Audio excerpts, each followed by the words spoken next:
자, 5번 문제 풀어보겠습니다. 갑을 사상가의 입장에 대한 설명으로 옳은 것을 물어보고 있습니다. 자, 갑을 먼저 보면 첫 번째 영원법이라는 키워드가 바로 나왔습니다.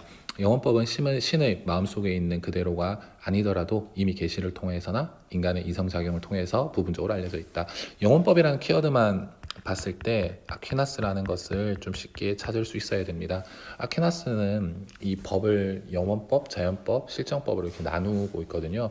자, 이 영원법이라는 것은 신의 어떤 영역에 속하는 법이다. 그리고 이러한 영원법이 자연법으로, 그리고 이 자연법이 실정법의 어떤 근거가 된다라고 얘기를 하고 있습니다. 자, 그래서 인간은 이성을 통해서 이 신의 영원법을 파악할 수 있는데 그게 바로 자연법이다. 그래서 영원법이 신의 것이라면 자연법은 인간의 것이다. 그러면 자연법의 가장 대표적인 근거는 무엇인가? 바로 인간이 가지고 있는 자연적 성향이다라고 얘기를 합니다.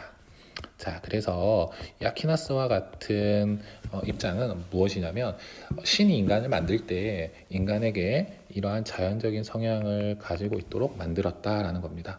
자연적 성향을 가지고 있도록 만들었다. 그래서 인간의 가장 대표적인 자연적 성향은 뭐냐면 자기 보존의 성향입니다. 우리는 배가 고프면 밥을 먹고 잠이 오면 잠을 잡니다. 그런 것처럼 자신의 생명을 유지하기 위해서 본능적으로 자연적으로 그렇게 행동을 하는 거죠. 마찬가지로 그런데 만약에 누군가가 사는 게 너무 힘들어서 자신의 생을 스스로 끊으려고 한다. 그러면 아퀴나스는 뭐라고 얘기를 할까요? 당연히 비판하고 반대를 합니다. 그 이유는 뭐냐면 슬프고 뭔가 뭐 슬퍼서가 아니라 난 너가 죽는 걸 못 봐. 이게 아니라 그냥 좀 아퀴나스 입장에서 본다면 너가 스스로 목숨을 끊는 것은 자기를 보존하라는 자연적 성향에 어긋나는 거야. 그 말은 너는 이 자연적 성향은 인간이 너를 만들 때 준 거기 때문에 너가 그렇게 행동하는 것은 신의 명령에서 어긋나는 거야. 신의 명령을 거역하는 거야. 라고 생각을 해서 반대를 하는 겁니다. 자, 그래서 갑은 아퀴나스라는 것을 알 수가 있습니다. 자, 을을 보면 자연의 사물은 모두 자연의 법칙에 따라 작용한다. 사물은 자연의 법칙에 따라 작용한다. 그런데 이성적인 존재는 의지가 있다라고 얘기합니다. 자, 대표적인 뭐 그냥 예를 하나 들어보면 사과라는 사물은 어떤 높은 곳에서 사과를 놓게 되면은 자연의 법칙, 즉 중력에 따라서 아래로 떨어집니다. 그렇죠? 그러니까 만약에 사과가 아무리 애를 쓴다고 해도 아래로 떨어지는 것을 막을 수는 없죠. 자연의 법칙에 따라서 작용하는 거죠. 근데 이성적 존재는 그렇지 않습니다. 그래서 이성적 존재는 자신의 의지에 따라서 자연의 법칙을 거스르기도 합니다. 자, 그래서 이런 주장을 하는 사람이 바로 칸트입니다. 칸트.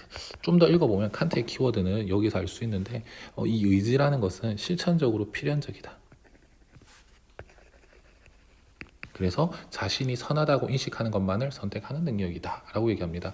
이 의지를 뭐라고 얘기할까요? 칸트는 바로 선의지라고 얘기하죠. 그래서 내가 좀 하고 싶은 것들 또는 여기에서 이 제시문에서 얘기하는 경향성으로부터 독립한다 이 말이 상당히 중요한데 예를 들어서 아까 그 아퀴나스는 이 자연적인 경향성에 따라야 된다라고 얘기를 했잖아요.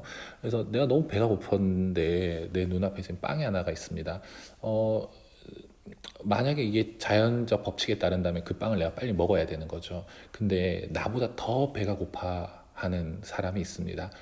그런데 인간은 그 상황 속에서 내가 정말 배가 고픔에도 불구하고, 그렇죠? 경향성에서 독립한다라는 말은 결국은 내가 이러한 자연적인 경향성이 있음에도 불구하고, 임에도 양보를 한다라는 겁니다. 다른 사람에게. 이런 일은 인간만이 할 수 있다라는 거죠.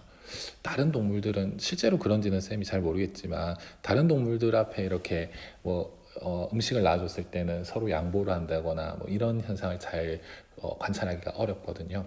그래서 인간은 내가 스스로 생각했을 때 선하다고 하는 행동을 이렇게 실천한다. 뭐뭐임에도 불구하고 나의 자연적 성향에도 불구하고 이렇게 얘기합니다. 자, 1번을 보겠습니다. 갑은 사회적으로 유용한 행위만을 도덕적이라고 본다. 사회적으로 유용한 행위를 강조하는 사상은 우리가 배운 공리주의가 되겠습니다. 그래서 1번은 갑도 을도 아니겠네요. 자, 2번 갑은 자기 보존의 본성을 거스르는 행위는 옳지 않다고 본다. 자, 자기 본성의 본성, 보존의 본성, 이게 제1성향입니다. 그렇죠? 자기 보존이다. 그리고 제2성향 몇 가지 좀 예를 들어보면 제2성향은 자기뿐만 아니라 종족을 보존하는 것. 제3성향은 이성적 성향이라고 하는데요. 제3성향은 이성에 따라서 선한 행동을 하는 것. 선을 사랑하고 악을 미워하라. 이런 것들이 제3성향입니다. 이런 성향에 따라서 행동해야 된다. 답은 2번이 되겠습니다. 자, 3번 계속 보겠습니다. 을은 자신의 감정과 자연적 경향성에 따라야 라고 되어 있죠.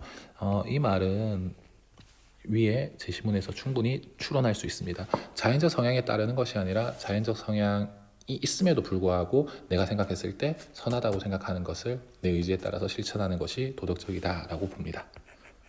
자, 4번 을은 도덕법칙이 사회적 관습과 양립할 때 가치를 지닌다고 본다. 4번 제시문 잠깐 넘어가고 5번부터 보겠습니다. 갑과 을은 도덕적 의무가 사회적 효용성에 따라서 결정된다고 본다. 사회적 효용성을 강조하는 것은 공리주의 입장입니다. 그래서 아닙니다. 자, 4번 보기 같은 경우에도 조금 애매한 보기입니다. 칸트가 봤을 때 도덕법칙이 사회적 간섭과 양립이 불가능한 건 아니거든요. 그래서 도덕법칙이 사회적 간섭과 양립 가능할 때 가치를 지닐 수도 있습니다. 근데 만약에 사회적 간섭이 나의 어떤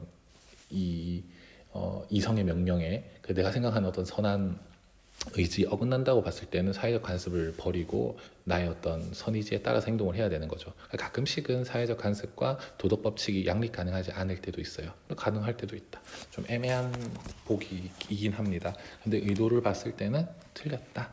만약에 좀 더 이게 정확하게 오답으로 바꾸고자 한다면 도덕법칙이 사회적 간섭과 양립 가능할 때에만 가치를 지닌다라고 보면은 무조건 칸트에게서도 오답이 됩니다.